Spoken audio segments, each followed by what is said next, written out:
Bonjour et bienvenue au podcast Sam parle avec Samuel Bouchard, une présentation de Production Sommet. Cette semaine, je parle avec Patrick Frenette et on parle de comment il est devenu copropriétaire d'Ava Client, qui est un CRM pour les agents immobiliers, qui a plusieurs centaines de clients, sans avoir gradué de la polyvalente. On parle aussi de comment les entreprises du nord-ouest du Nouveau-Brunswick ne sont pas du tout à jour en termes d'automatisation. Et on parle aussi de comment le dropshipping lui a permis de lâcher sa job chez IPL il y a de ça une couple d'années. C'est super intéressant aujourd'hui parce que c'est un domaine complètement différent de ce qu'on a vu à date dans le podcast, c'est-à-dire les SaaS, Software as a Service. Je sais pas si je le dis comme du monde, mais c'est ça qui est ça. Donc j'espère que vous allez apprécier. Très bel épisode, moi j'ai trouvé ça bien le fun. Fait que voilà, bon épisode. Le podcast incontournable sur l'entrepreneuriat régional. Avec Samuel Bouchard. Voici le podcast Ça me parle. Pendant l'été, j'ai pris une semaine de vacances chez IPL. Puis je me suis dit, là, c'est là que ça passe ou ça casse. Fait que je me suis mis dans ma cuisine, j'ai mis mes 2 écrans d'ordinateur, puis j'ai testé des produits comme non-stop. Puis un moment donné, je vais tout le temps m'en rappeler, j'étais aux gens coutus dans la ligne. Puis là j'ai commencé à entendre mon cellulaire comme quand tu vends de quoi sur Shopify, ça fait catching. Puis là, ça a commencé à faire catching. Ouais, parce catching. Ça a commencé à rentrer là. Ça a commencé à rentrer, ouais. Aujourd'hui, je parle avec Patrick Frenette qui est originaire de Saint-Jacques. Rapidement, Patrick a commencé son parcours professionnel en électromécanique après avoir sorti de la polyvalente sans avoir gradué. Il a fait ce cours-là. Puis finalement, il est revenu dans la région pour travailler chez IPL pendant à peu près 4-5 ans. Puis à travers de tout ça, il a fait plusieurs choses. Il a essayé de vendre sur eBay, le affiliate marketing, les MLM, le dropshipping, qui a eu plus de succès que les autres projets jusqu'à date, jusqu'à ce moment-là. Après ça, il a fait aussi du lead generation. Puis, il est devenu copropriétaire de Ava Client, qui est un CRM pour les agents immobiliers. Patrick, bonjour. Bonjour. Comment ça va? Ça va très bien pour toi? Oui, ça va, merci. Mais j'aimerais qu'on parle justement de, tu sais, comme j'ai dit rapidement au début, du fait que tu n'as pas gradué de la polyvalente. Oui. Puis que tu es allé en électromécanique. Puis là, tu me disais juste avant que toi, la poly, c'était pas ton fort. Non, exact. En fait, l'école en général. L'école en général, depuis que je suis jeune, j'ai vraiment pas aimé l'école parce que c'est comme... faut que tu fites dans le moule, dans le fond. Puis moi, je pense que je suis peut-être TDAH, là, hyperactif puis tout, là. Comme dans les classes, j'avais de la misère à rester assis. Il fallait tout le temps que je parle, je dérange tout le temps dans les classes. J'essayais de pas, mais comme j'avais tellement d'énergie, puis... Fait que ça arrivait que souvent, je me faisais chicaner par les professeurs puis tout. Mais tu sais, c'était pas un... Je pense que c'était vraiment un manque que l'école est pas adaptée à tous les enfants. Puis c'est sûr que ça doit être dur, créer un système qui peut plaire à tout le monde, qui peut plaire à tous les étudiants puis tout.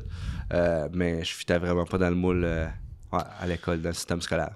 Puis là, à ce moment-là, parce que aujourd'hui, clairement, t'es entrepreneur, puis ça va bien vos affaires, là, puis ça, on va y revenir. Fait que clairement, t'avais un potentiel futur à ce moment-là, mais tu sais, y avait-tu des moments où tu disais « Coudon, je vais rien faire de ma vie », tu sais? C'est parce que quand c'est dur, l'école, là, en tout cas, moi, je me disais, l'école, c'est tout, là. L'école, c'est... Surtout qu'on est ado, on a l'impression que l'école, c'est toute notre vie, là. Avais-tu l'impression, justement, que tu t'arriverais à rien, genre?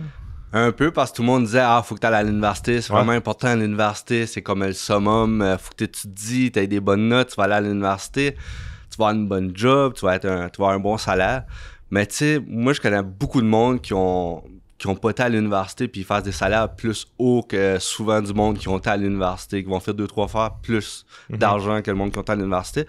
Fait que moi, je pense que dans la vie, il faut juste que tu t'arranges pour faire qu'est-ce que t'aimes. Fait que si, admettons, tu vas être docteur, plus tard, ben là, il faut que tu t'arranges à l'école pour avoir des bonnes notes parce que t'as pas le choix d'aller à l'université pour devenir un docteur. Mais si tu le sais pas, admettons, tu veux devenir... je sais pas, moi, un soudeur, mais t'as pas besoin d'aller à l'université pour devenir un soudeur. Faut que t'aies des bonnes notes, parce que pour souder, faut que tu comprennes la mathématique, des fois, des choses comme ça, là. Mais t'as pas besoin d'aller à l'université pour ça, techniquement. Fait que faut vraiment que tu penses à qu'est-ce que tu veux faire plus tard. Puis je pense que ça, à l'école, ils en parlent pas assez. Fait que vraiment, c'est ça qui manque, je pense. Ouais, puis qu'est-ce qui t'a poussé à aller en électromécanique? Parce que, je me dis, c'est quand même un cours, mais si toi, t'aimais pas l'école, pourquoi tu t'es dit, je vais aller étudier? Good. Mais dans le fond, je suis déménagé à Montréal après. J'ai vécu à Montréal. Puis là, j'ai été sur le marché du travail. Puis j'étais chauffeur de livre, dans le fond. Puis, je me disais, OK, j'aimerais ça avoir une job un peu plus payante. Puis que, tu sais, assis sur un lift, à longueur de journée, je commençais à trouver ça long après 6 ans à faire ça. 5 ans à peu près. Fait que là, qu'est-ce que j'ai fait? J'ai appliqué à Sherbrooke pour l'école d'électromécanique, dans le fond, parce que tu touches à tout en électromécanique. Tu touches à la plomberie, à la mécanique, à la pneumatique. Tu vas apprendre à souder, tu vas apprendre comment l'électricité fonctionne. C'est un cours qui est assez manuel, là. Ouais, c'est vraiment manuel. Mais il y a aussi la partie technique que là, il faut t'apprendre les calculs, faut t'apprendre la robotique, faut t'apprendre des systèmes automatisés, les automates, toutes ces choses-là. Comment programmer un automate. Fait que la première année, c'est vraiment manuel. Puis la deuxième année, c'est vraiment plus l'électricité, les automates, puis les boucles de contrôle. Right, OK. Puis après ça, tu as travaillé dans le domaine?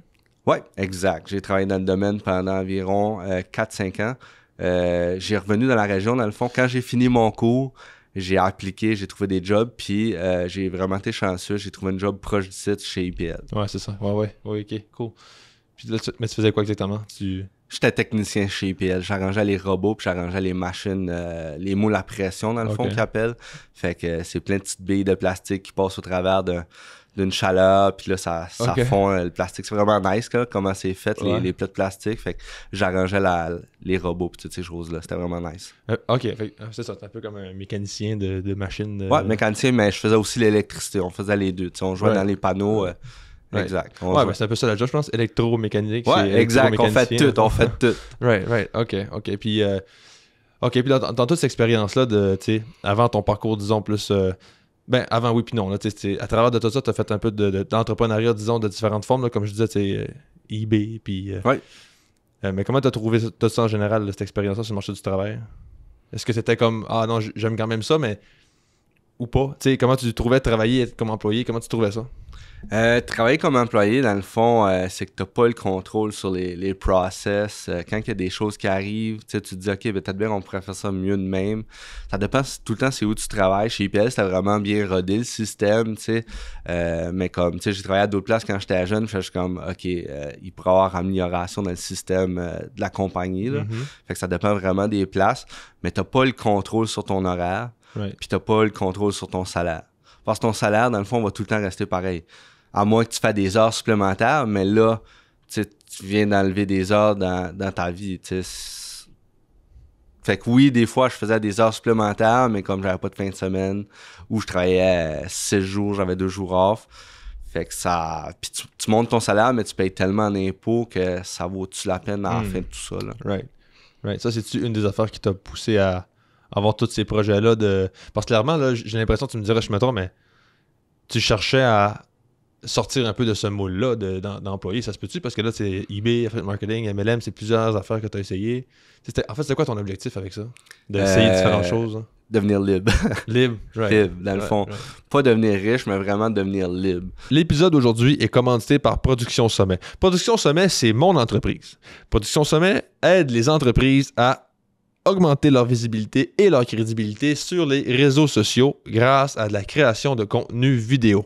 Donc, les Reels, les Shorts, les TikTok, le Short Form, appelez ça comme vous voulez, les vidéos verticales qu'on swipe sur les réseaux, c'est ce qu'on offre aux entreprises pour augmenter leur visibilité puis aller chercher soit plus de clients, plus d'employés pour régler un problème, en fait, que ces entreprises-là possèdent. Donc, merci à Production Sommet pour cette commandite. De retour à l'épisode. Parce que, tu sais, comme j'ai compris au fil du temps, l'argent va t'apporter la liberté. Fait que si t'es capable d'avoir assez d'argent pour comme bien vivre, genre, puis pouvoir payer toutes tes dettes, puis tes paiements à la fin du mois, puis avoir beaucoup de temps à toi, mais aussi mettre de ton temps. Parce que quand tu as une compagnie, tu as une entreprise, tu peux pas 100% être libre, là, on va se le dire. Tu sais, tu échanges ton 9 to 5 pour faire du temps plein la semaine, puis du temps plein la fin de semaine, puis des fois des soirs. Là, fait que tu travailles tout le temps. Mais ça, c'est temporaire. À un moment donné, tu fais des process, tu engages du monde pour t'aider, puis ça vient que t'as plus de temps un peu, puis t'as plus de flexibilité, là. Right. OK, ben allons un peu là-dedans. Je trouve ça quand même intéressant, justement, la liberté, la liberté point là. Ouais. Tu sais, mettons, tu peux travailler beaucoup en tant qu'employé, puis là, comme tu dis, tu vas transférer dans l'entrepreneuriat, puis là, finalement, tu vas te rendre compte que, OK, à la place de travailler 40 heures, je vais travailler peut-être 80. Là, dans les pires cas, là, dans les pires cas. Il y en a qui travaillent plus que ça, mais c'est pas ça le point. Là. Le point, c'est que tu vas travailler beaucoup plus, tu sais. Mais j'ai l'impression que comme tu te sens, en tout cas pour moi, je me sens beaucoup plus libre, même si je travaille plus.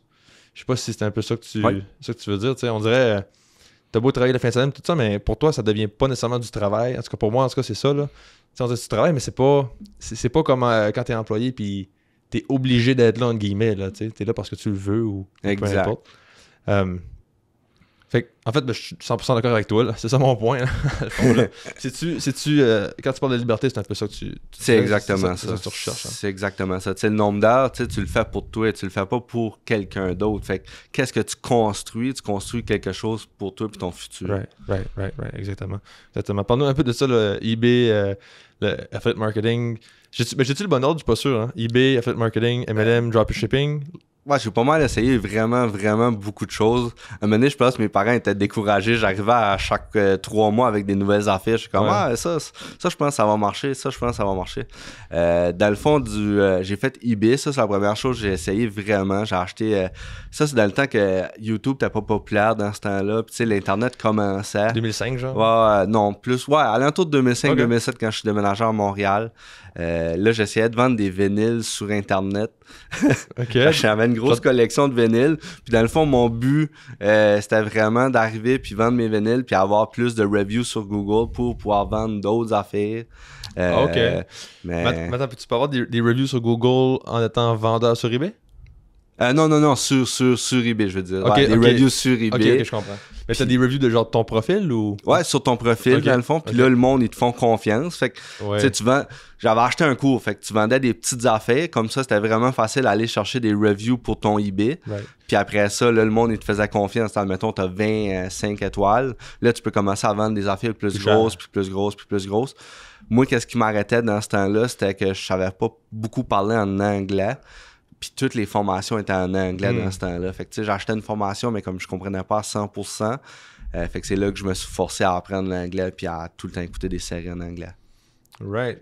Là, quand tu dis des choses plus grosses, tu parles des affaires plus chères, des objets comme plus chers? Comme des tables de pool. Tu sais, le cours que moi, je voyais... Là, tu parles des objets qui sont de plus grosse taille ou de plus grand prix? Puis grand prix, les deux. Ouais, ok. Puis ça tu...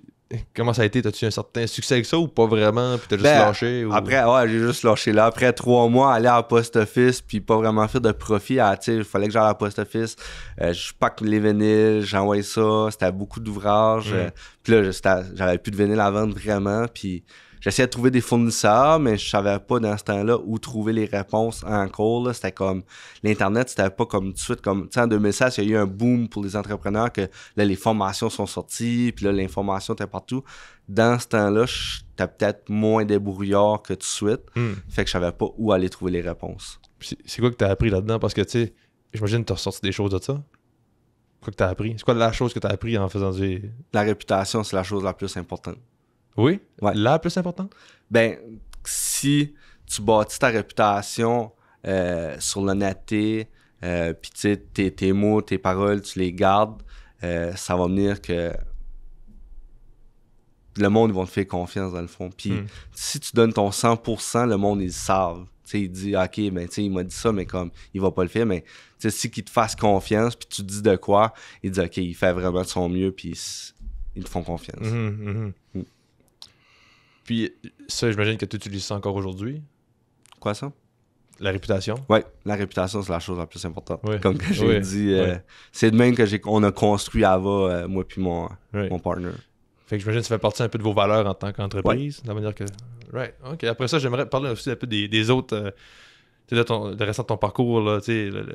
Les MLM, tout ça, ça c'est... Ouais, c'est souvent... Mais c'est souvent moins bien vu aussi, les MLM, là. C'est un peu tabou, là, de comment... Exact. Tu sais, comment t'as vécu ça, toi? Ah, ben... C'était quoi, exactement? Ben, j'ai essayé plusieurs MLM, là, dans le fond. J'ai essayé un MLM. Okay. Mais là, j'en ai essayé plusieurs, puis ça fait longtemps. Fait que je me rappelle pas de tout ce que j'ai essayé, là. Je sais, j'ai essayé un MLM, c'était des piches que tu vendais. Comme un piche, c'était comme de la caféine. Un piche, c'était comme... tu sais, des piches, là, dans le fond. Je me rappelle vraiment pas de la compagnie, là. C'était vraiment populaire au Québec. OK. C'était des vitamines, dans le fond. Fait que tu vendais des Mais c'est quoi- sprays de vitamines. Que tu Ouais, ouais. ingères ou... Ouais, Ok. exactement. OK. Puis j'ai essayé ça. J'avais une grosse boîte bien pleine de sprays. Puis finalement, j'ai jamais été capable d'en vendre un. Je pense vrai? que... Ouais, comme C'est vraiment, vrai? j'étais pas un bon vendeur de MLM. Pour de vrai, j'étais comme le pire. Tu sais, quand t'embarques dans le MLM, ils disent ça de comme « Ah, ben, faut que tu commences avec ton cercle interne, tous tes parents, ta famille, tous tes chums. Moi, je suis comme « OK. » Mais moi, je suis comme plus gêné, genre. Puis ça fitait vraiment pas avec mon style. Les MLM, ça fitait vraiment pas avec mon style. Fait que, tu sais, quand t'embarques là-dedans, ils te poussent, genre. Puis oui, c'est une bonne école, comme c'est une bonne école pour devenir comme sortir de ta zone de confort, apprendre l'entrepreneuriat, toutes ces choses-là. Mais comme moi, avec ma personnalité, c'était pas de quoi qui fitait avec moi. Fait que c'est pas quelque chose que tu aurais fait sur le long terme, là. Non, Non. c'était pas de quoi que j'aurais fait long terme. Non. C'est-tu quelque chose que tu penses qu'il y a certaines personnes qui peuvent faire long terme? Oui. Oui. C'est-tu viable? C'est-tu... Je connais du monde qui fasse comme des millions en MLM. Là, comme, Ah oui, ok. Ouais, qu'eux autres, leur business a viré, mais c'est peut-être 1 ou 2% de la Right. population. C'est Right. vraiment pas beaucoup de monde qui peut faire. Faut tout le temps que tu sois le premier aussi. Right. Si c'est comme t'arrives puis t'es comme dans les derniers. Fait que aussitôt qu'il y a de quoi de nouveau, faut t'embarquer là-dessus puis faut que t'aies déjà un cercle d'influence dans le fond. Mais oui, il y a du monde qui fasse beaucoup d'argent dans le MLM. Ouais, c'est ça ma question. En fait, ça répond bien. J'avais l'impression justement que si tu fais un MLM, ben, quand tu choisis ton MLM, il faut que tu le choisisses celui-là qui est pas encore développé, mais faut un peu que tu sois visionnaire, j'ai l'impression. Là. Exact. Tu sais, c'est comment ça va pogner dans la région, genre, puis je vais m'embarquer là-dedans, je vais être dans les premiers, fait que je vais pouvoir embarquer d'autres mondes en dessous de moi, tu sais. Mais si t'embarques dans les derniers, il y a personne qui va embarquer en dessous, là. Non. C'est un peu ça, hein? Exact. Right. Le seul MLM que je voulais que. Ben, c'est pas vraiment un MLM, mais Tupperware. C'en est un dans le fond. Ouais. C'est comme tu recrutes du monde, puis le monde vend des Tupperware, puis ça marche. Là, Comme jouer du monde qui ont du potentiel, puis ils font de l'argent avec ça. Là. Là, ça s'est pas fait faillite, ça?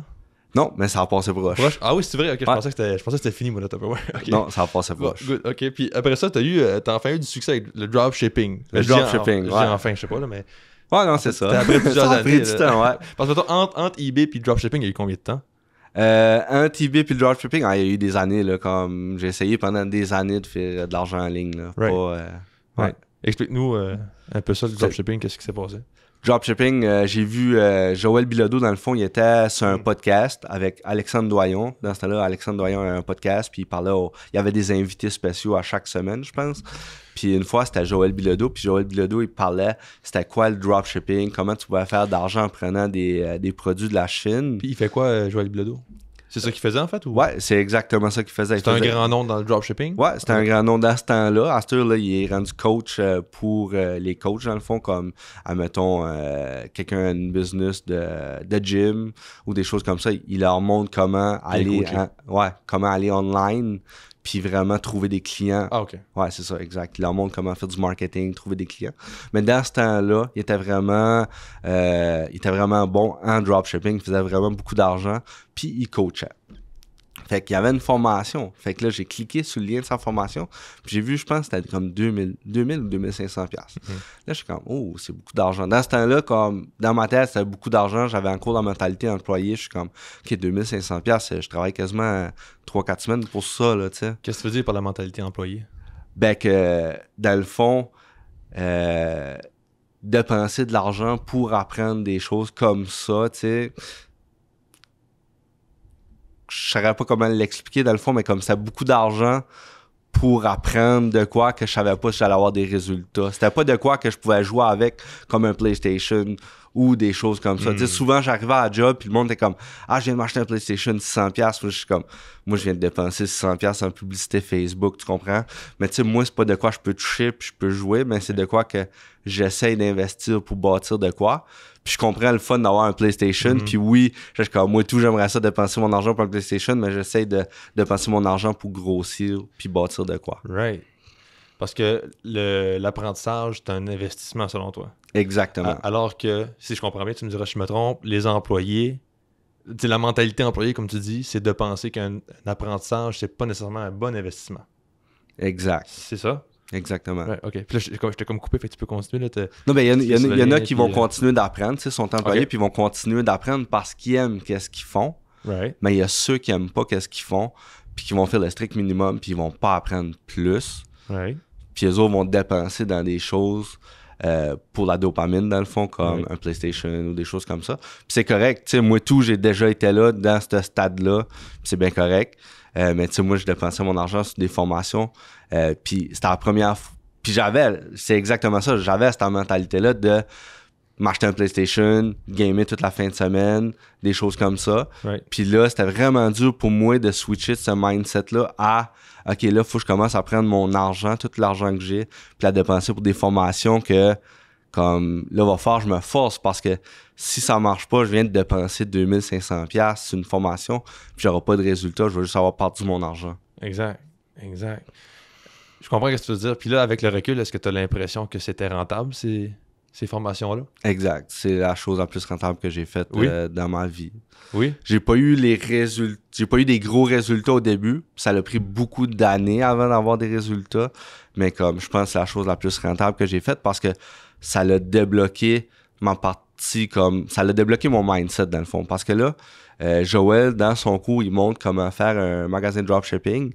Mais pas rien que ça. Comme j'avais 1 heure avec Joël par semaine. One-on-one. Ouais, one-on-one pendant 2 mois, je pense, ou 3 mois. En tout cas, je me rappelle plus des dates, là.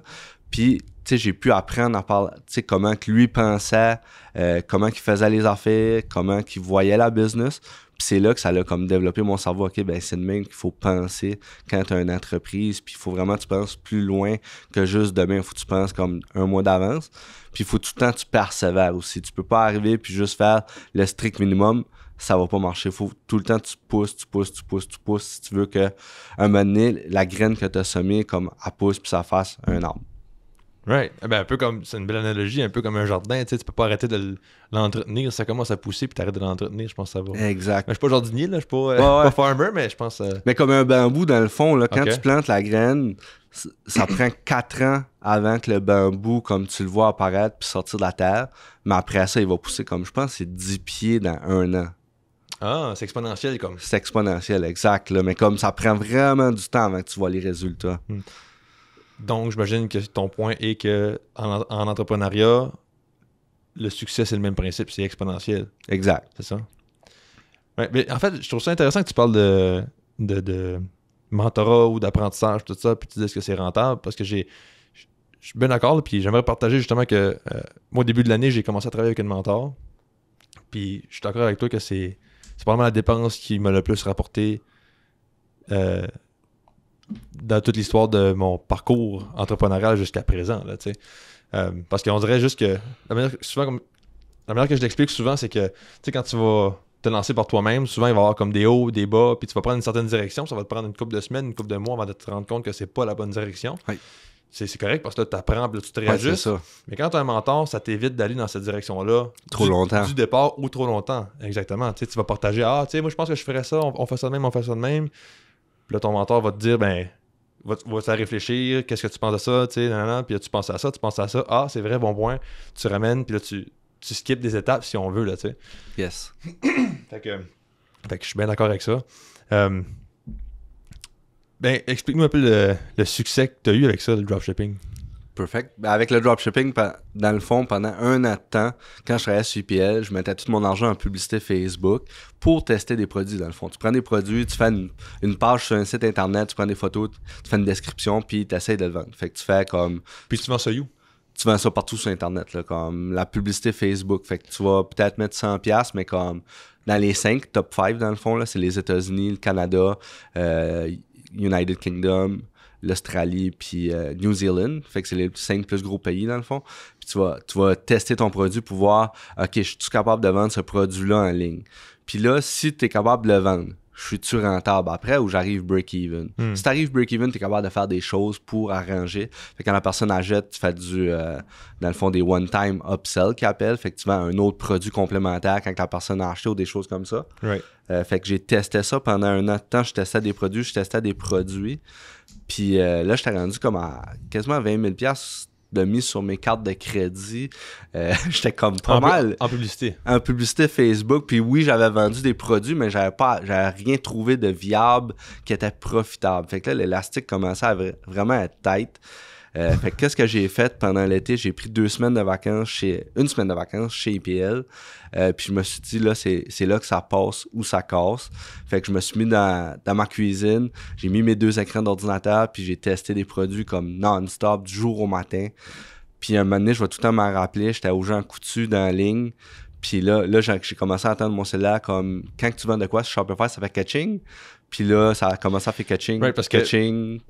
Ça a commencé à rentrer, là. Ça a commencé à rentrer, ouais. Right, puis là, parce que pour mettre en contexte, Shopify, c'est un site transactionnel que tu peux utiliser. Oui.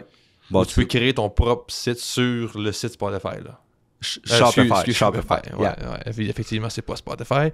Mais oui, c'est ça. Fait dans le fond, t'avais déjà cette page-là de bâtie. Ouais. Puis moi, l'affaire que je suis pas tout de comprendre dans le dropshipping, on dirait que je vois ça partout, dropshipping, depuis des années, puis ça, puis j'ignore juste tout le temps ça. Je sais même pas encore c'est quoi vraiment, là. J'ai une bonne idée, mais peux-tu m'expliquer comme. Tu sais, le produit part de You, puis il s'en va You, puis il passe par You. Tu sais, qu'est-ce qui se passe exactement avec ce produit-là que tu vends? Parfait. Dans le fond, le dropshipping, c'est que tu prends un produit. Tu peux prendre n'importe quel produit. Tu essaies de trouver un produit qui n'est pas brandé, qui n'a pas, comme un gros branding. Fait que tu essaies de pogner de quoi de générique. Qui peut soit faire sauver de l'argent, soit comme un oreiller spécial. Ben, faut que tu trouves de quoi qui a de quoi de spécial qui va sortir de l'ordinaire quand la personne va scroller sur Internet puis qu'elle dise OK, j'ai besoin de ça. OK, ça pourrait m'aider. Fait que dans le fond, tu essaies tout le temps de trouver des produits. Faire sauver de l'argent ou atténuer le mal. Ça, c'est de quoi qui se vend bien parce que le monde, ils veulent payer quand ils ont mal. Faire sauver de l'argent, faire sauver du temps. C'est les 3 choses que tu essaies de trouver. Puis moi, j'avais trouvé un produit, c'était comme un affaire que tu mets sur une tank de propane pour remplir les petites tanks verts là, de propane. OK, fait que là, quand tu as trouvé ce produit-là, tu le vends sur ton site Shopify. Exact. C'est ça, mais là, c'est tes publicités Facebook qui vont générer des leads pour ce produit-là. Exact. Mais ce produit-là, il est fabriqué quelque part. En Chine. En Chine, tout en Chine. Puis là, tu le prends en Chine, puis là, tu le fais amener directement sur le client. Fait que quand il y a la commande, dans le fond, ça va directement sur le client. Fait que toi, ta job, dans le fond, c'est de faire le lien entre la Chine et le client. Exact. OK, cool. Fait que, en fait, c'est vraiment un magasin en ligne, là. Ouais. C'est aussi simple que ça, sauf que tu n'as pas d'inventaire à gérer nécessairement. Exact. Puis là, un coup que tu as trouvé un produit qui se vend, ben là, on dirait que ça te débloque, puis tu es capable d'en trouver plein d'autres. Fait que là, j'ai commencé à en trouver plein d'autres. Puis c'est là que j'ai commencé à vendre plein d'autres produits en relation. Tu sais, j'avais fait un magasin sur le camping, dans le fond. Puis là, je vendais plein d'autres affaires reliées au camping. Fait que j'arrivais, puis là, aussitôt que la commande était prise sur le magasin, ça s'en allait directement en Chine, chez mon fournisseur. Puis le fournisseur, lui, envoyait ça directement chez le client. Right. Puis là, tu as réussi à avoir combien de clients ou tu sais, c'était quoi l'ampleur à peu près de ta page? Ou... mon plus gros mois, c'est environ 120 000 dans un mois. C'était le mois de novembre à cause du Black Friday et toutes ces affaires-là. Mais tu sais, c'est 120 000 de vente dans le fond. C'est vraiment loin du profit là, parce que là, faut que tu payes ton inventaire. Faut que tu payes ta publicité Facebook. Tu sais, sur Facebook, des fois, tu peux payer 30$ pour vendre quelque chose. Admettons, tu vends ton produit 60$, OK? Puis ton profit, c'est 30$. Right. C'est juste 30$ que tu peux mettre en publicité Facebook. En haut de ça, tu vas dépenser, puis tu vas être dans le négatif quand tu vas vendre un produit. Right. Fait que le but de ça, c'est d'arriver à 30$ et moins en publicité Facebook, puis tout le reste, c'est du profit. Right, je comprends. OK, good. Fait que là, qu'est-ce qui t'a poussé à faire autre chose? Parce que là, après ça, t'as fait du lead generation. Oui. Puis là, si ça marchait bien, pourquoi t'as changé? Dans le fond, le lead generation, j'aimais ça. C'était avec... on a fait ça avec les gars de Thermopompe. Puis j'ai fait ça aussi avec... les gars de Thermopompe, c'est qui, ça?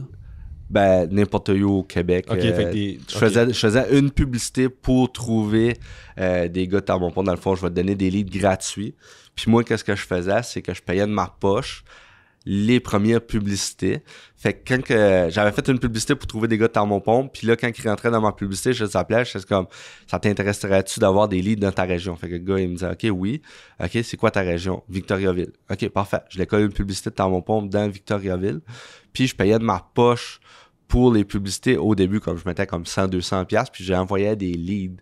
Fait que là, ils voyaient la qualité des leads, ils closaient peut-être un deal, puis là, comme, OK. Fait que là, après ça, ils disaient, OK, ben on va te payer, comment tu charges, puis c'est là que j'ai commencé à faire du lead generation pour les gars de Thermopompe. Fait que t'as commencé à le faire gratuitement pour eux autres?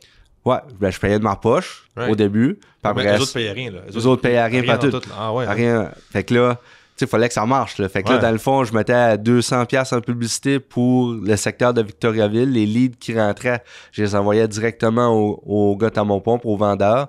Là, lui, il voyait la qualité. T'es comme, OK, j'aime ça, parfait. Après ça, ben là, il dit, OK, ben comment ça coûte? C'est quoi tes services? Puis là c'est là que tu arrives et tu vends tes services. Right. Ça, c'est quoi? C'est comme un standard dans cette industrie-là de lead generation de faire gratuitement au début? C'est-tu comme... Non, c'est juste que là, vu que j'avais pas beaucoup d'expérience, j'avais des preuves à faire, tu sais. Ouais. Fait que là, j'avais trouvé cette façon-là. Écoute, je vais le faire gratuitement. Ça va me donner les preuves. Tu vas voir c'est à quoi ça ressemble parce que je sais que je suis capable d'aller chercher des leads pour ça. Vendre de quoi sur Shopify, c'est pas mal plus dur que d'aller chercher des leads pour des thermopompes, des affaires. Fait que c'est un peu comme si le dropshipping, ça t'a permis d'être bon en lead generation. Exact, parce que j'ai mis beaucoup d'argent en publicité Facebook. Là. Il y a un temps, je mettais 5000$ par jour en publicité Facebook. Par jour, ah ouais, ok, quand même. Ouais, t'es tout le temps sur ton cellulaire dans ce temps-là. Oui, ça doit être sur ton ordi, ton cell, tu checkes tout le temps qu'est-ce qui se passe, ça va vite. Mais c'est cool ça, puis je trouve ça le fun que tu parles de ça de, tu sais, commencer gratuitement si on veut ou prendre le risque pour la personne avec qui tu veux travailler au début. Là. Moi, je suis beaucoup, peut-être tu le connais, là, Alex Hormozy. Là. Ben oui. Right. Je suis pas étonné. Mais en fait, lui, il parle de ça beaucoup. Là. Il parle de quand tu commences au début, là, puis t'as pas de produit ou t'as pas d'offre ou tu commences à construire une offre de service, puis il utilise l'exemple de mettons, couper du lawn, là, le classique, là, faire la tonte de gazon, ben il suggère d'aller te promouvoir au début puis demander à des gens s'ils ont besoin de ça, puis si oui, ben tu le fais gratuitement au début, puis après ça, ben tu fais tes preuves, puis après ça, tu commences à charger. Ta réputation est faite après. C'est ça, exactement. Puis pour créer une réputation, un réseau de contacts, tout ça.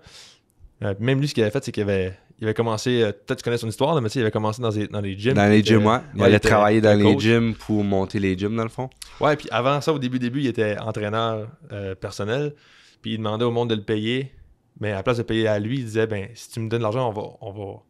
En fait, si tu fais affaire avec moi, on va prendre l'argent que tu aurais payé, mais on va le donner à une charité. Fait comme ça, le monde était moins... Il était plus content, il était comme content de faire une bonne action.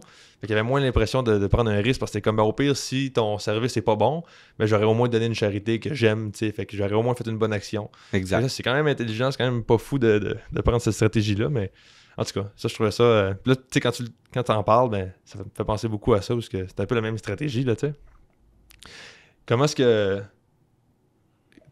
tu as transféré vers à vos clients? Parfait. Dans le fond, j'ai un coach de vie qui s'appelle Claude Beaulieu, puis j'ai des meetings avec lui à chaque semaine. Puis il y a une semaine qui m'a dit, Pat, il faudrait que tu essaies de trouver d'autres entrepreneurs, parler avec d'autres entrepreneurs pour élargir ton cercle, puis vraiment tes horizons. Puis pourquoi il t'a suggéré de faire ça? C'était quoi que tu voulais accomplir avec ça? Parce que moi, j'étais plus comme, tu sais, dropshipping, j'étais plus dans mon coin, lead generation, j'étais vraiment dans mon coin tout seul. J'étais pas, je parlais pas avec d'autres entrepreneurs, puis tu sais. Fait que lui, il m'a dit, tu sais, en parlant avec d'autres entrepreneurs, ça va t'ouvrir d'autres opportunités. Puis il avait vraiment raison là-dessus. Fait que ça l'a tombé que j'ai arrivé puis j'ai parlé avec un gars qui m'a mentionné un mastermind du matin. Fait que j'étais là, c'était à 7h au Nouveau-Brunswick, 6h au Québec. C'était un mastermind au Québec, dans le fond, à Montréal. C'était un avantage chez les autres. Là, moi, je me levais plus tard qu'eux autres. Puis c'est là que j'ai rencontré James Martel, dans le fond. Okay. Puis lui est vraiment comme à l'opposé de moi, il est vraiment extraverti, il va aller vers le monde, il va se présenter tout de suite, puis il est vraiment de même là. Fait que on a connecté dans le fond, lui c'était un courtier avec beaucoup d'expérience dans le coin de Montréal. Il m'a demandé si je serais capable de faire du lead generation pour lui, puis il y avait un assistant courtier aussi avec lui, c'était Sammy Fitzbé dans le fond. Qui est mon partenaire tout de suite dans Ava Client. Fait que c'est là qu'on a commencé à faire du lead generation ensemble. Puis quand tu fais du lead generation, oui, c'est beau envoyer les leads aux vendeurs, mais comme ça te prend un système aussi, là, tu sais. Fait que c'est là que j'ai commencé à apprendre les CRM. Puis c'est là que j'ai commencé à apprendre les automatisations de CRM, comment un CRM fonctionne. Tu sais, un lead, dans le fond, c'est un prospect. Fait que c'est quelqu'un qui a rempli un formulaire sur Facebook. Là, tu reçois ces informations, mais après ça, tu es capable de faire des automatisations. Envoyer un SMS en dedans de 5 minutes à la personne. « Salut, j'ai bien reçu tes informations. Je t'appelle rapidement. » L'entrer dans une séquence d'infolettes. faire des suivis, des séquences de suivi à chaque 3 mois, des choses comme ça. Fait que c'est vraiment là que j'ai commencé à apprendre les CRM. Puis là, moi puis Samy, qu'est-ce qu'on a fait? On a commencé à faire du lead generation pour les courtiers. Puis qu'est-ce qui arrive avec les courtiers, c'est que Avant d'aller là-dedans, juste une petite question par rapport au CRM, juste m'assurer que je comprends vraiment bien, parce que là, ça m'expliquait un petit peu hier, mais c'est quelque chose que j'ai jamais encore vraiment bien compris, là. Puis là, tu l'as un petit peu expliqué aussi. Là. Je m'essaye, puis tu me dis si je me trompe. Parfait. Dans le fond, c'est un logiciel ou un système en ligne qui permet à une entreprise d'assurer le suivi avec ses clients ou ses clients potentiels. Exact. Suivi des transactions aussi. Tu es capable de faire des colonnes, puis là, la personne, c'est un nouveau client. Puis là, tu es capable de vraiment, OK, nouveau client, contrat signé. Après ça, chèque encaissé. Tu es vraiment capable de faire le suivi des transactions, suivi de tes clients. Tu mets tous tes contacts là-dedans. Fait que c'est vraiment ta base de données qui est là-dedans. Puis tu mets toutes les choses en même place dans le fond. Fait que toutes les conversations se retrouvent en même place. Tous les courriels rentrent là-dedans, tous les SMS rentrent là-dedans. Fait que c'est vraiment facile, comme admettons, vous êtes plusieurs dans l'entreprise, tout le monde a un accès, tout le monde a ses propres contacts, fait que tout le monde est capable de faire ses suivis aux bonnes dates. Right, puis comment ça marche? C'est un abonnement par mois ou c'est un logiciel que... Tu sais, c'est quoi? C'est une application? Vous autres, je pense que c'est un site Internet? Nous autres, c'est un site Internet, le fond. C'est une application sur un site Internet. Okay. Puis aussi, on a l'application mobile sur Google puis sur Apple. OK. Ouais, là, on a les deux. Puis là, ça, c'est vous autres, mais c'est-tu comme ça pour toutes les CRM? Oui. Okay. Si tu as un CRM puis tu n'as pas d'application mobile, ça va vraiment pas bien. Okay. Parce que, tu sais, quand tu es sur la route, ça te prend l'accès à tes clients puis pouvoir voir les notes que tu as avec ton client. Right. OK. Puis là, c'est ça. Pour dire, l'autre question, c'est-tu payes à chaque mois, c'est un abonnement ou c'est plus tu l'installes et après ça, tu l'utilises? Non, c'est à chaque mois dans le fond parce qu'on fait tout le temps des updates. Surtout, les CRM, c'est quand même assez... c'est une petite bête à maîtriser. Là, fait que nous, on fait de la formation continue. À chaque semaine, on a tout le temps des appels que tout le monde peut se connecter, venir poser les questions. Parce que là, des fois, les personnes veulent modifier des automatisations. Là, quand tu dis tout le monde peut se connecter, c'est tes clients? Nos clients. OK. Exact. Fait que nos clients viennent sur les appels. J'aimerais ça modifier cette automatisation-là. J'aimerais ça automatiser toutes mes fêtes. Fait que jour de l'an, fête du Canada, tout ça, ben tu peux tout écrire tes SMS puis tes courriels en début d'année. Puis tu fais tes automatisations en conséquence. Puis tout se fait automatiquement pour toute l'année au complet. Right. OK. Fait que la personne qui a le CRM ou l'entreprise qui possède ou qui est votre client, disons, là, il peut le modifier ou c'est vous autres, il faut qu'il modifie le CRM? Ils peuvent le modifier. On a fait des formations en ligne qui peuvent aller modifier, mais aussi on les accompagne parce qu'on le sait, tu sais, c'est pas tout le monde qui a le même niveau technologique, fait que c'est sûr qu'on les accompagne. Ils viennent sur les appels. Il y a du monde qui viennent sur les appels, puis ils viennent 5 minutes, ils ont posé leurs questions, puis tu le vois qu'ils sont déjà... bons pour courir, on va dire. Là, ils connaissent déjà le système, puis ils veulent le modifier. Puis il y en a d'autres que là, on prend plus de temps à leur expliquer parce que niveau technologique, c'est quand même compliqué à comprendre pour du monde. Fait qu'on essaye de vraiment simplifier les choses. Les plus jeunes ont-ils plus de facilité que les plus vieux? Ouais. Ça, Mais il y a des plus vieux des fois qui embarquent. On a un client qui a, je pense, c'est 64 ans le maximum. Là. Puis ce client-là est vraiment bon avec le système. Là. Il rentre là-dedans, il est capable de faire des automatisations. Fait que ça dépend vraiment aussi, comme la personne, est-tu intéressée par la technologie? Es-tu intéressée par les ordinateurs? Elle aime ça jouer sur un ordinateur? Ou ça y peut au nez les ordinateurs puis elle aime pas ça? Fait que ça dépend vraiment des personnes aussi. Ben oui. OK. Ça, je me disais... Parfait, puis là, tu continues ton histoire, excuse-moi, je voulais juste vraiment mettre ça au clair parce que c'est pas tout le temps évident. Explique-nous un peu justement le parcours, tu as rencontré James, puis tout ça, puis là, vous avez commencé à travailler ensemble, tout ça, puis comment tu es devenu partenaire avec Samy, là? OK, parfait. Mais dans le fond, j'ai rencontré James, Samy, puis là, on faisait du lead generation. On aidait, on jouait là-dedans, CRM. Puis un moment donné, ça allait arriver que, OK, peut-être qu'on pourrait faire du lead generation pour les courtiers. Fait qu'on a essayé de starter une compagnie. Ben, on l'a starté, la compagnie, pour faire du lead generation pour les courtiers. Puis c'était juste ça qu'on focusait, faire du lead generation pour les courtiers. Mais dans le fond, qu'est-ce qui arrive avec les courtiers comparé aux autres compagnies, c'est que le cycle est vraiment long avant de vendre. Tu sais, comme un lead Facebook va rentrer, mais tu vas pas le closer la semaine prochaine comparé à un gars de thermopompe que lui va y aller la semaine prochaine puis il va se faire son 4000 de profit ou 2000 de profit. Je sais pas comment ils font de profit tout le temps. Là. Ça dépend vraiment des compagnies. Il y en a qui montent les prix puis il y en a qui sont plus normales. Là. Mais c'est vraiment ça. Fait que là, le cycle est vraiment long. Puis le taux de conversion aussi pour les courtiers sur Facebook, c'est environ 5%. Puis 2 à 5%, là, ça dépend. Là. Ça veut dire quand tu mets une publicité, il y a 2%, pour prendre ton chiffre, là, 2% des gens qui voient la publicité vont cliquer. Non? Que tu vas convertir. Que tu vas closer. Que tu vas closer, 2%, exactement. C'est beaucoup ou pas? C'est pas beaucoup. C'est pas beaucoup. Non, c'est pas beaucoup. Pour Facebook, c'est pas beaucoup. Si il y a 100 personnes qui rentrent dans ta publicité, tu vas peut-être trouver 1 à 2 clients. Mais les 100 personnes, il faut que tu les appelles. Là. OK. Fait après que les gens ont cliqué sur la pub, c'est ça, en fait, c'est après exact. Ils ont cliqué, ils ont rempli le formulaire sur Facebook, ils ont rentré dans ton système, puis là, il faut que tu les appelles. Puis ça, c'est si la personne répond. Moi, je dis tout le temps, comme la loi de 5 minutes, il faut tout le temps t'appeler en dedans de 5 minutes. N'importe quel lead qui rentre, tu as 100% plus de chances de parler avec la personne. Puis ça fait du sens, dans le fond. Ouais. La personne est peut-être en break sur son cellulaire.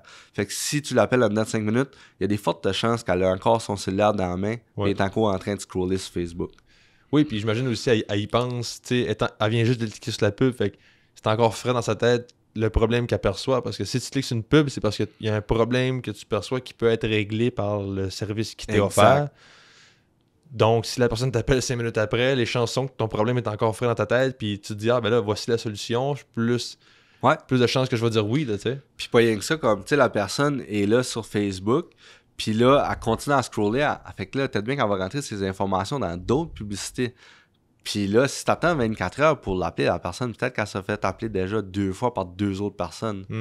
Fait que t'es déjà en arrière. Fait que c'est vraiment important d'appeler rapidement. Au moins envoyer un texto. Fait que c'est là qu'on a commencé à avoir le plus gros problème. C'était pas le lead generation. Le problème, c'est vraiment les automatisations en arrière de ça. Puis aussi faire des suivis avec leurs clients. Parce que oui, on fait rentrer du monde, mais si tu as déjà une base de contacts de 5000 contacts que tu as ramassés au fil du temps, si tu fais des bons suivis avec ça, c'est environ 6 à 7% du monde qui vend ou qui achète dans la prochaine année. Fait que si tu leur envoies des souhaits de bonne fête, tu les appelles une fois de temps en temps pour prendre de leurs nouvelles, tu restes tout le temps dans leur tête. Puis quand ils vont vouloir vendre ou acheter, ben ça va être toi le courtier qu'ils vont choisir. Right. Ben oui, ça fait du sens. Fait que c'est un peu ça votre service, dans le fond. Là. OK, puis là, comment, dans la suite de l'histoire, là, qu'est-ce qui s'est passé pour que là, tu deviennes vraiment partenaire et tout, là? Parfait. Dans le fond, moi pis Sammy puis James il m'a demandé, Pat, veux-tu venir à une conférence à Montréal? Il va y avoir beaucoup de courtiers. Puis on faisait du lead generation dans ce temps-là. Fait que j'ai dit, ben oui, on va y aller. C'était la conférence All-In de Louis-Pierre Mercier. Fait que Louis-Pierre Mercier, c'est pas mal le plus gros coach immobilier au Québec. Ah ouais? Il est vraiment sharp, là. Il parle tout le temps. Si vous ne connaissez pas, puis vous êtes courtier immobilier, vous passez à côté de quoi de vraiment important. Là. Il va parler de comment l'intelligence artificielle est en train de révolutionner le courtage, comment ça peut leur faire sauver du temps. Il est vraiment tout le temps one step ahead, dans le fond. Puis là, on était à sa conférence. Fait que j'ai appris beaucoup de choses dans le courtage immobilier parce que moi, j'ai eu un crash course sur le courtage avec Sammy et James qui connaissent ça beaucoup. Puis là, j'ai été à la conférence. Puis c'est là qu'on a rencontré Louis-Pierre. Puis Louis-Pierre, lui, il avait créé Ava Client une couple d'années auparavant. Puis il avait mis ça de côté parce qu'il n'y avait pas tant de temps à mettre là-dedans. Il savait vraiment focuser sur sa business de coaching. Fait que là, c'est là qu'on a commencé à parler. Il a vu qu'on connaissait les CRM, comment ça fonctionnait, puis tout. Fait que là, tu sais, parle, jase, on a commencé comme peut-être faire un deal quelque temps. Puis là, je pense que ça a pris 1 an, tu sais. Ah oui, hein? All in. Ouais.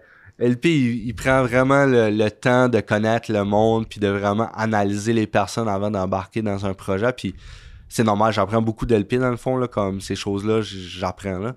Puis, parce qu'au début, là tu dis j'apprends, c'est-tu parce qu'au début tu avais tendance à faire confiance rapidement?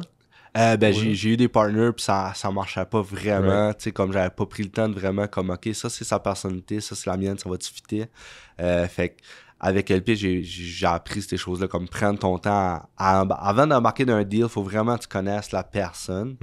Fait qu'1 an après, ben finalement, là, on a signé les papiers, on est devenu propriétaire, moi et Sammy, de Ava Client.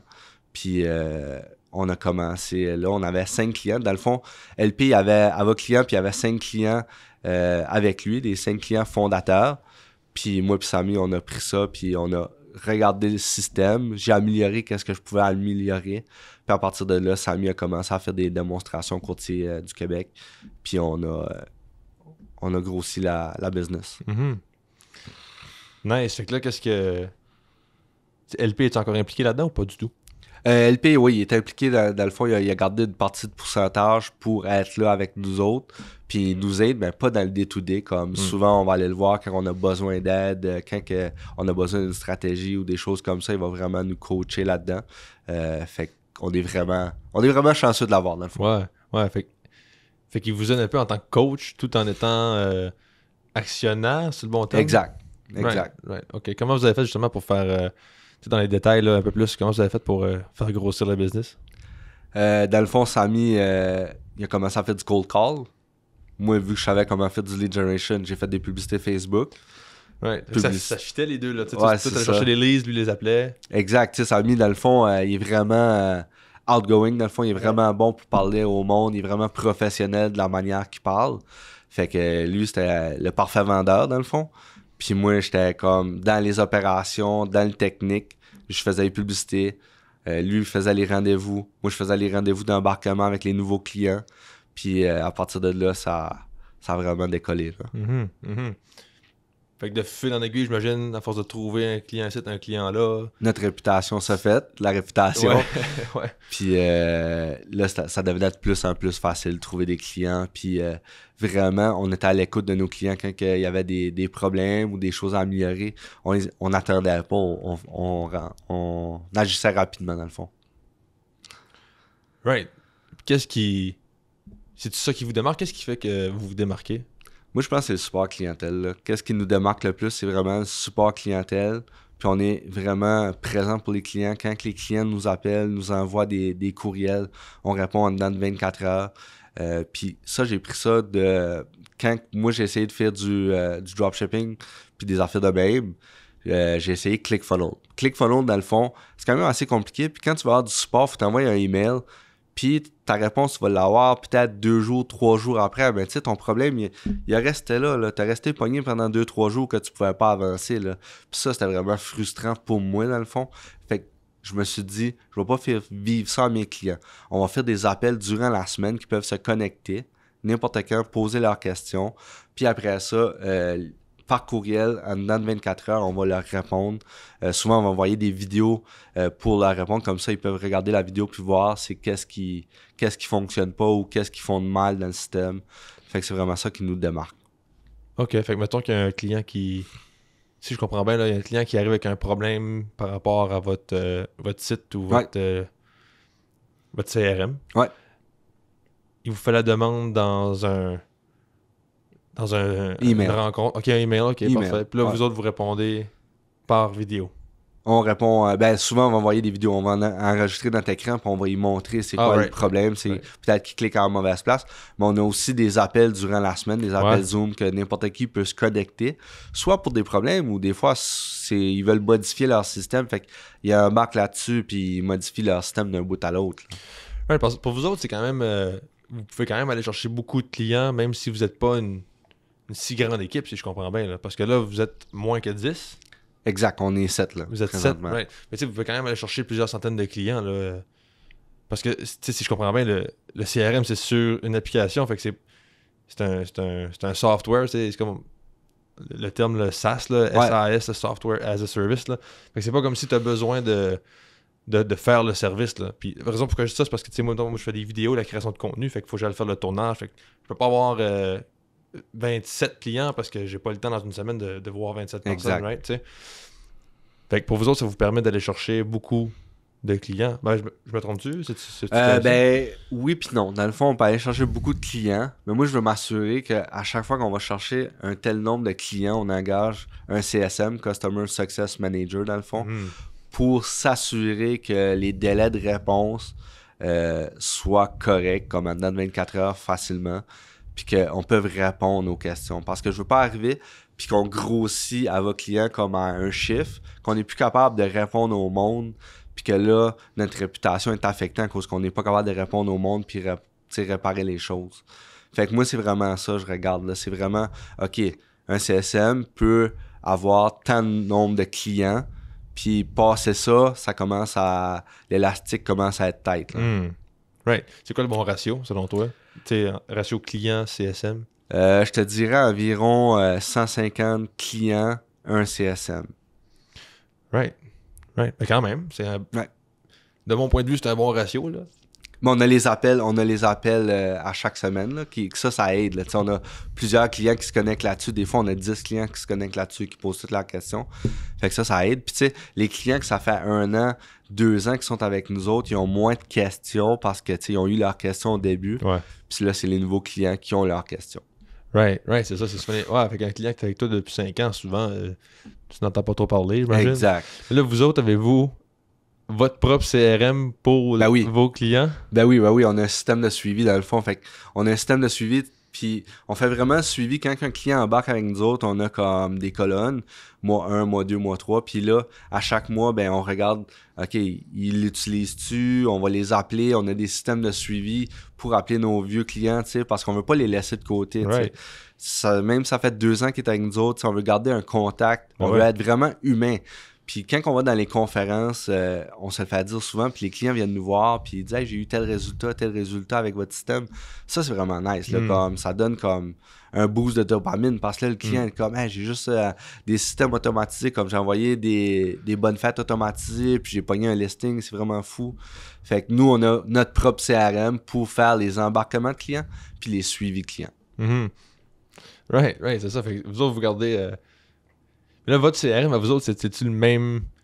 C'est-tu le même logiciel ou le même système que vous utilisez et que vous vendez à vos clients? Ouais. C'est le même affaire ou... Ben, on l'a modifié là, dans le fond. Parce que, tu sais, pour nos clients, c'est pour le courtage immobilier. Fait que toutes les colonnes, c'est les parties des transactions immobilières. Tandis que le nôtre, ben là, nous autres, c'est OK, le premier appel d'embarquement, le deuxième. Fait que quand le premier appel d'embarquement est fini, la carte va se déplacer automatiquement dans la deuxième colonne. Tu sais, c'est tout automatique, là. Right. Mais c'est juste, dans le fond, c'est le même principe. Fait que ça, si je comprends bien, là, un CRM, c'est fait pour...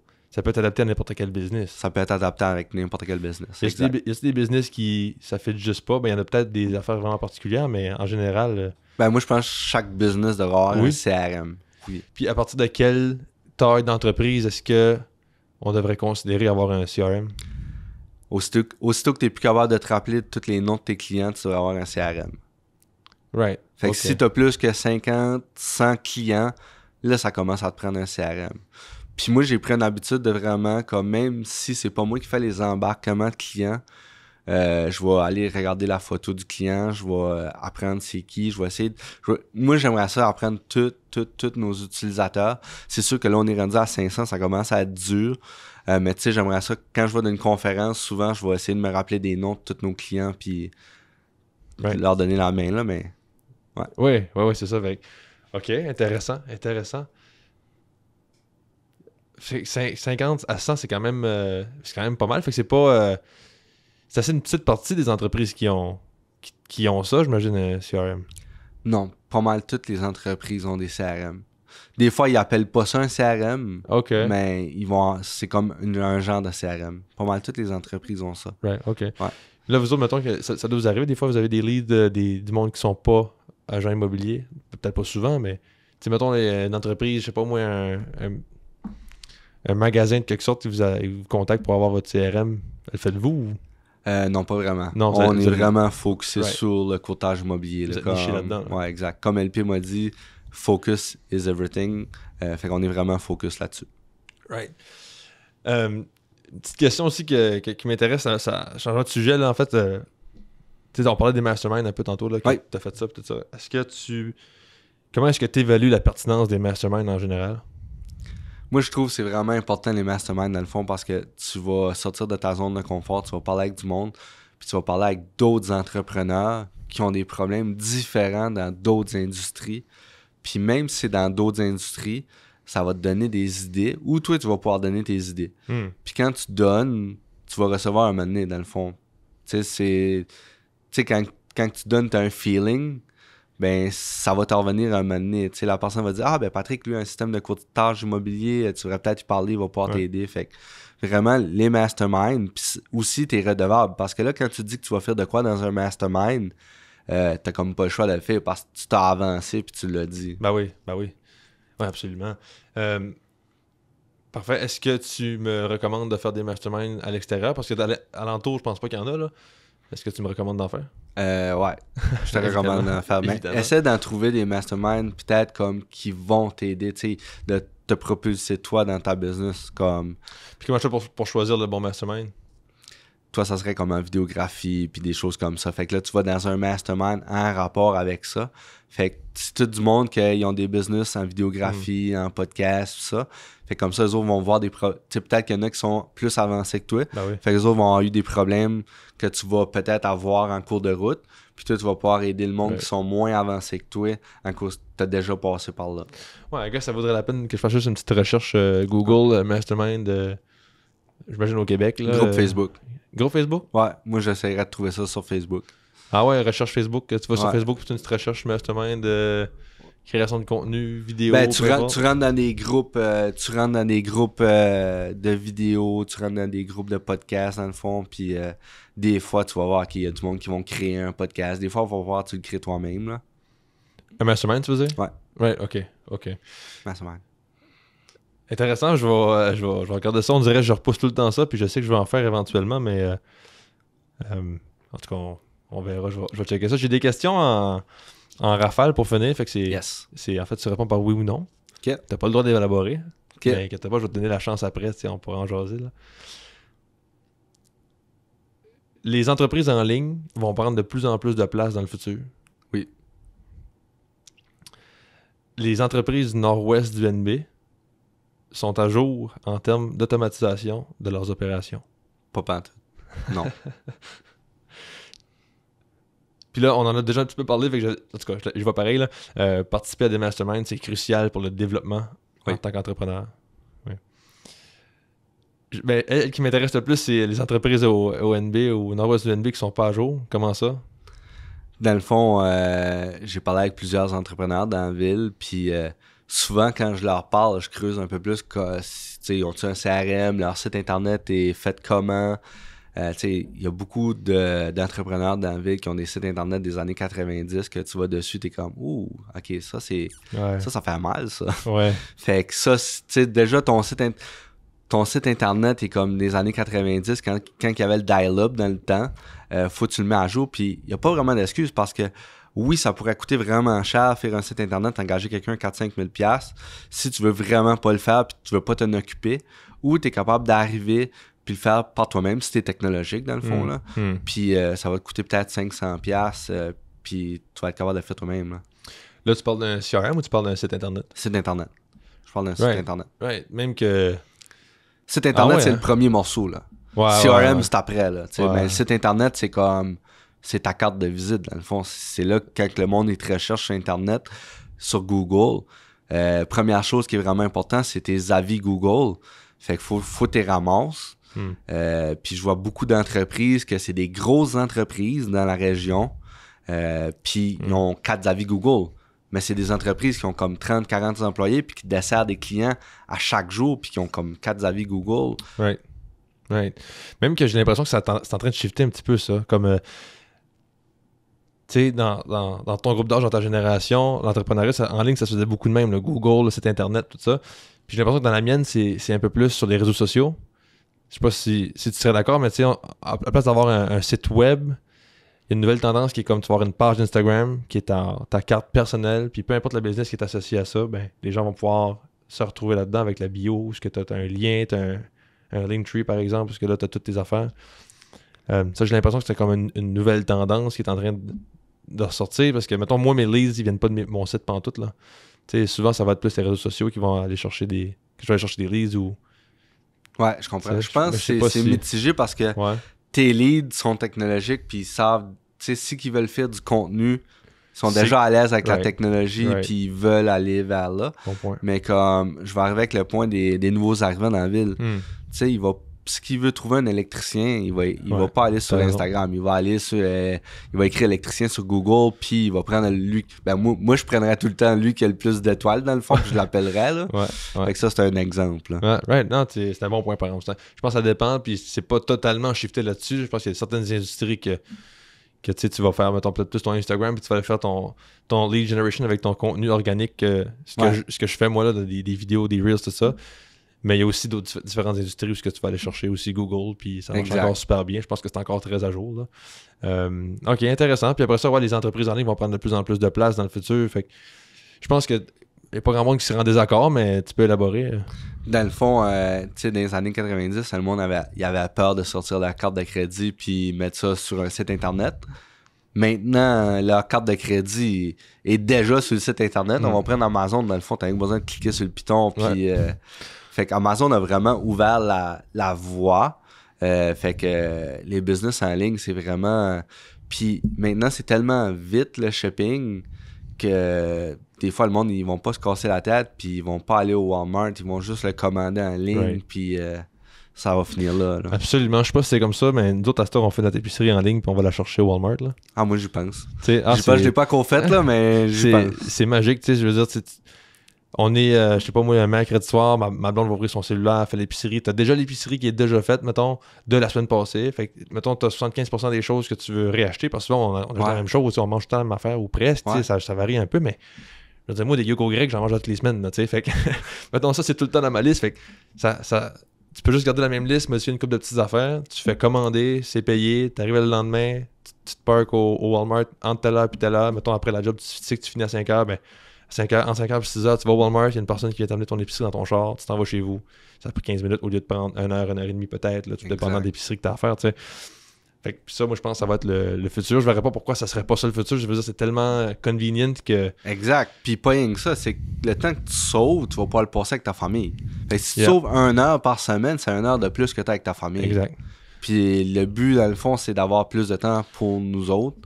Fait que ça, c'est vraiment convenient, comme tu as dit. Là. Exactement. Puis je pense que c'est un des gros défis que les entrepreneurs locaux vont avoir à gérer dans les prochaines années. Parce que nous autres, d'expérience personnelle, il va nous arriver quelque chose qu'on a besoin d'un certain produit spécifique. J'irai pas au Walmart, au Canadian Tire et autres pour peut-être le trouver, peut-être pas. Je vais aller sur Amazon, je vais écrire exactement ce que je veux, je sais que ça va sortir, il va y avoir des reviews, je vais pouvoir voir si le produit est bon, je clique sur acheter, ma carte de crédit est déjà rentrée, ça arrive chez nous dans 2 jours. Je n'ai pas besoin là, je n'avais besoin là, j'irais, j'ai besoin d'une boîte de vis parce que je fais mon perron, je vais aller au Rona, ok? Ouais. Mais si ça me prend un produit de quelque sorte, ben, fait que c'est plate parce moi je trouve ça un peu dommage parce que j'adore encourager le local, j'adore l'entrepreneuriat local, une des raisons pourquoi je fais ça, mais c'est tellement convenient Amazon que c'est dur de pas l'encourager, là, fait que en tout cas c'est un défi, je pense que les entrepreneurs locaux vont avoir à gérer, surtout les magasins, Dans le fond, ce côté-là, c'est plus Walmart qui va être frappé. Parce que tout ce que tu veux au Walmart, il l'a sur Amazon. Tandis que je vais te donner un exemple.